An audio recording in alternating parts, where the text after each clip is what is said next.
बना मैं भारत। ज्ञान शक्ति सबका सार बना मैं भारत। विभिन्न संस्कृतियों से पूर्ण हर चीज में संपन्न दुनिया प्रकृति का निखार बना मैं भारत।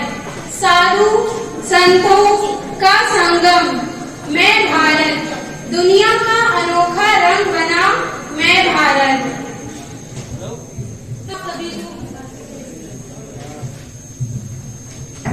तो चलिए आज हम आप लोगों को अपने प्यारे देश के उन लोगों से मिलवाते हैं जो कहते तो हैं अपने आप को देश का नौकर है, लेकिन खुद मालिक बन के बैठे हैं।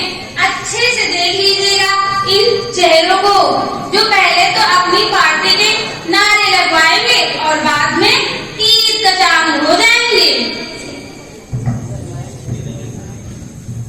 नमस्कार, समय हो गया है झूठ बोले कवा काटे का।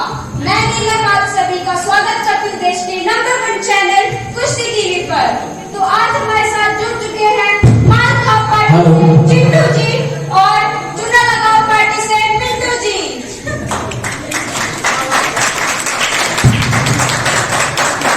चिंटू जी, आपसे हमारा सवाल, आपने क्या रणनीति बनाई है चुनाव की? इस देश के सबसे बड़े देशभक्त हम ही हैं। आप देख लीजिएगा, इस बार हमारी पार्टी के नेता पप्पू सिंह ही जीतेंगे। अरे काहे के देशभक्त हमारे नेता मोहन जी हैं। अरे देखिए कितना सफेद झूठ बोल रहा है। ये देशभक्त नहीं देशद्रोही है। आप देशद्रोही हैं। आप देशद्रोही हैं। आप देशद्रोही हैं। आप देशद्रोही हैं। ये तो आने वाले समय में ही पता चलेगा कौन देशभक्त और कौन देशद्रोही। आइए अब आप लोग को मिलवाते हैं देश के 2 महान नेताओं से। आइए अब आप लोग को मिलवाते हैं देश के 2 महान नेताओं से। अरे सुनिए, क्या हुआ?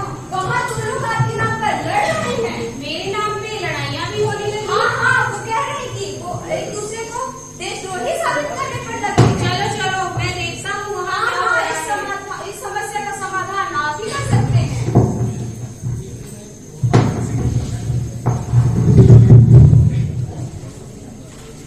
चूना लगाओ पार्टी जिंदाबाद, चूना लगाओ पार्टी जिंदाबाद, चूना लगाओ पार्टी जिंदाबाद, चूना लगाओ पार्टी जिंदाबाद। क्यों लड़ रहे हो? देशद्रोही कह रहा है और देश से निकलने की बातें कर रहा है। मैं बिल्कुल सही कह रहा हूँ, ये सबसे बड़ा देशद्रोही है। अच्छा, तो आप इस बात पे लड़ रहे हैं कि आप में से सच्चा देशभक्त कौन और देशद्रोही कौन? हाँ जी हाँ। हाँ जी हाँ। इस बात का तो एक ही समाधान है। वो क्या? आप दोनों को अपनी देशभक्ति साबित करने के लिए गवाह लाना होगा, यानी एक ऐसा व्यक्ति जो ये साबित कर सके कि आप सच्चे देशभक्त हैं। हाँ ले आएंगे।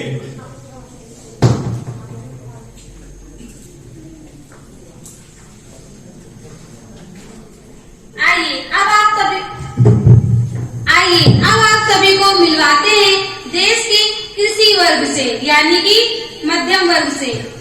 हे भगवान, कोई तो मेरी मदद करो। मेरा भाई बहुत बीमार है, कोई मेरी मदद करो। कोई तो मेरी मदद करो।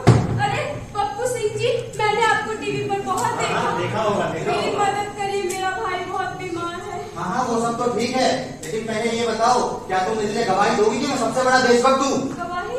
अरे नहीं, गवाही नहीं थी तुम्हारी गवाही, रहने दो, जाओ। मदद करो, भगवान के लिए कोई मेरी मदद करो। तो देखा आप लोगों ने, कोई भी नेता एक असहाय और गरीब व्यक्ति मदद नहीं करना चाहता। तो आइए अब हम आगे बढ़ते हैं। ये हमारे बुजुर्ग चाचा जी, जिनकी चप्पलें घिस गई दफ्तर के चक्कर लगाते लगाते, इस उम्मीद से कि कभी तो उनकी पेंशन उनके हाथ लगेगी ही। अरे बाबा उठा ले, ना जाने सरकार को क्या हो गया है। मेरी पेंशन कब से रुकी हुई है, अभी तक मेरी पेंशन नहीं आई। अब मैं इन बच्चों के सहारे कब तक जीऊंगा? चूना लगाओ पार्टी जिंदाबाद, चूना लगाओ पार्टी जिंदाबाद। अरे ओ चाचा, क्या मेरा एक काम करोगे? क्या? आपको मेरा एक सच बोलना है कि इस देश का सबसे बड़ा देशभक्त मैं हूँ। तुम चोर क्यों बोला? अरे ये क्या कर रहे हैं? इनसे हमें अपना काम निकलवाना है। बताइए, मेरे लिए गवाही देंगे? गवाही? और तुम्हारे लिए?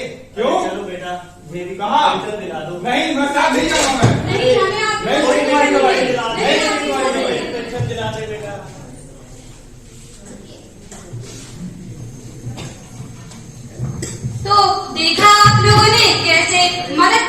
के नाम पे सारे नेता मुंह फेर लेते हैं। अब आगे बढ़ते हैं।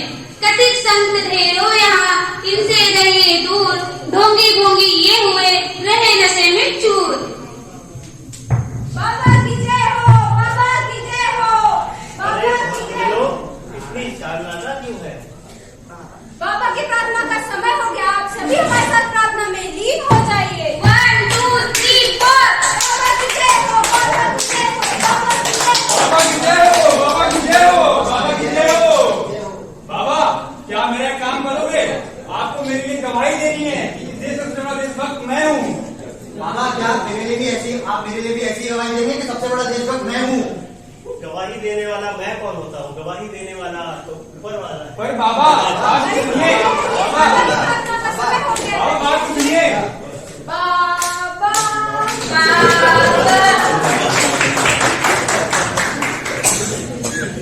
लो लौटे बुद्धू घर को आए, लगता है इन दोनों के हाथ भी कुछ नहीं लगा। एक भी गवाह नहीं मिला, कैसे होगा ये सब? अरे भाई, एक भी गवाह नहीं मिला, भारत को क्या जवाब देंगे? सही कह रहे हो भाई। वैसे तो सब रोज झूठ बोलते हैं, लेकिन आज सब राजा हरिश्चंद्र के औलाद बने फिर रहे हैं। बिल्कुल सही बात भाई। अब बताओ क्या बताएंगे भारत को हम? एक यही तो, अब एक भी गवाह नहीं मिला तो हम अपनी गवाही कैसे साबित करेंगे? एक समाधान है भाई। क्या भाई? भारत ने हमसे एक गवाह लाने की बात की थी, तो क्यों ना तुम मेरे गवाह बन जाओ और मैं तुम्हारा। वाह भाई, बवाल कर दिए, धोती फाड़ के रुमाल कर दिए। क्यों भाई? क्या हुआ, तुम दोनों आप ही गए हो गवाह लेके? ठीक हो देव। देव कौन है वो बेवकूफ जो तुम्हारी गवाही देने आया? क्या कुछ नहीं, सबूत दिखाओ। आपने हमसे एक गवाह मांगा था, तो ये मेरा गवाह बन गया और मैं इसका। बहुत चालाक हो, पर ये साबित कैसे करोगे कि तुम सच्चे देशभक्त कैसे? चलो तुम बताओ, ये सच्चा देशभक्त कैसे? ये सबसे बड़ा देशभक्त इसलिए है क्योंकि ये महिलाओं की इज्जत करता है और ये कभी कभी घर पर रोटियां भी बना लेता है। तैयारी भी कर रहे हो ना भाई? भाई तुम बताओ, ये सच्चा देशभक्त कैसे?